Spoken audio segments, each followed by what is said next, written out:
आज है 13 जून 2022। अगर आपने मेरा चैनल सब्सक्राइब नहीं किया है तो स्टॉक मार्केट की जेन्युइन इन्फॉर्मेशन पाने के लिए मेरे चैनल को सब्सक्राइब कीजिए। इस समय LIC का जो स्टॉक है उसमें 5% से भी ज़्यादा गिरावट है और अभी भी मार्केट आवर्स ख़त्म नहीं हुए हैं। आज इस स्टॉक में लगातार 10वें दिन गिरावट है। लास्ट ये स्टॉक 30 मई 2022 को ब्लू कैंडल बनाया था और तब से लगातार ये स्टॉक 10वें दिन आज गिरा है। आज का दिन LIC के लिए इसके लिए स्पेशल है क्योंकि जो एंकर इन्वेस्टर्स होते हैं उनके लिए जो लॉक इन पीरियड होता है वो लॉक इन पीरियड आज ख़त्म हो गया, यानी कि एंकर इन्वेस्टर्स अब अपना माल बेचने के लिए आज से फ्री है। IPO के बाद जब इक्विटी का अलॉटमेंट किया जाता है तब से लॉक इन पीरियड की शुरुआत हो जाती है और वो lock in period anchor investors के लिए 1 महीने का रहता है। तो LIC के अंदर एंकर इन्वेस्टर्स के लिए जो 1 महीने का लॉक इन पीरियड था वो ख़त्म हो गया है और आज मंडे से वो अपना माल बेच के निकल सकते हैं। तो आज तो वैसे भी मार्केट में बहुत ज़्यादा गिरावट है, तो ये पता नहीं चल पा रहा है कि एंकर इन्वेस्टर्स ने अपना माल बेचा है या नहीं बेचा है। नॉर्मली जब IPOs आते हैं और जब लॉक इन पीरियड ख़त्म होता है तो जो एंकर इन्वेस्टर्स होते हैं वो माल बेचते हैं और स्टॉक में बहुत ज़्यादा गिरावट होती है जो लॉक इन पीरियड ख़त्म होता है उस दिन। तो LIC में भी ये होने की संभावना है।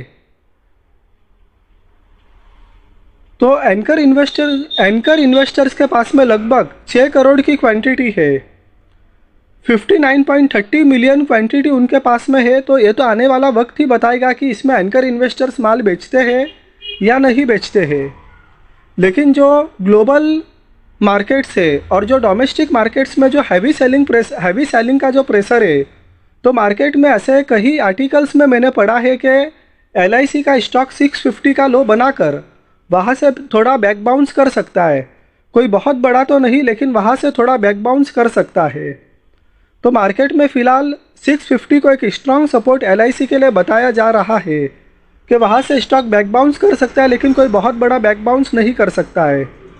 और सभी आर्टिकल्स में मैंने एक बात पढ़ी है कि कंपनी फंडामेंटली बहुत ही स्ट्रॉन्ग है।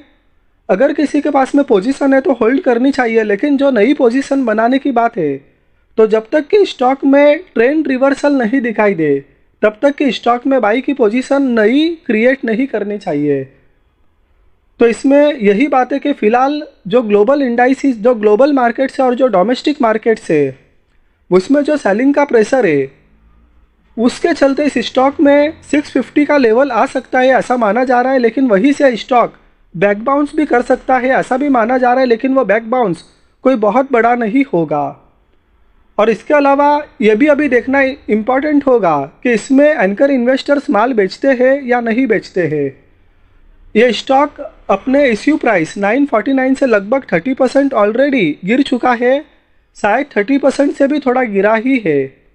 तो यहाँ पर मार्केट में ये भी बताया जा रहा है कि हर गिरावट अपने आप में एक अपॉर्चुनिटी है इस स्टॉक में थोड़ा थोड़ा निवेश करके लॉन्ग टर्म में अच्छा रिटर्न अचीव करने के लिए। तो फ़िलहाल तो 650 का लेवल काफ़ी इम्पॉर्टेंट है इसके लिए। और ये भी देखना काफ़ी इम्पॉर्टेंट होगा कि एंकर इन्वेस्टर्स इसमें माल बेचते हैं या नहीं बेचते हैं।